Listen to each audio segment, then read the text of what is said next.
Many people today think that Jesus had to be married. Like my friend, who remarked how unlikely it was that a 30-year-old Jewish man wasn't married. Even if we correct her anachronism and correctly refer to Jesus as a first-century Israelite or first-century Galilean Israelite, I have to admit that, in some ways it is unlikely that a 30-year-old Israelite male would have been unmarried or single. If there was something like sin the way we define it in the first-century Israelite world, it would have been celibacy. But you know what's even more unlikely? That the historical Jesus was a romantic Western individualist who went out to engage in Western self-selecting romantic marriage.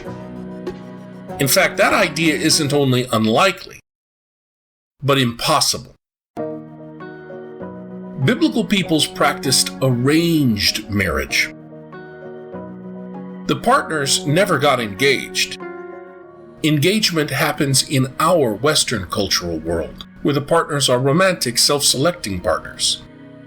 Instead, biblical people get betrothed when their parents arranged the marriage.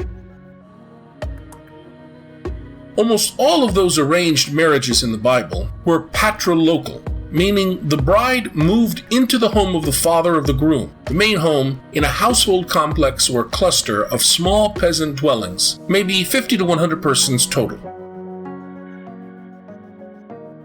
And biblical marriages were endogamous. The ideal marriage partner being your patrilateral first cousin, your father's brother's child. Understanding that helps us see the makeup of village life throughout Galilee 2,000 years ago. A hamlet like Nazareth would have been made up of first, second, and third cousins. If the historical Jesus, the Nazarene, was married, well, it would have been arranged by village women, ratified by village men, and he would have been married to a cousin in Nazareth, not far off Magdalene. By the way, Jesus was very lowly and had shameful, dubious origins. His own fellow villagers likely thought of him as a bastard.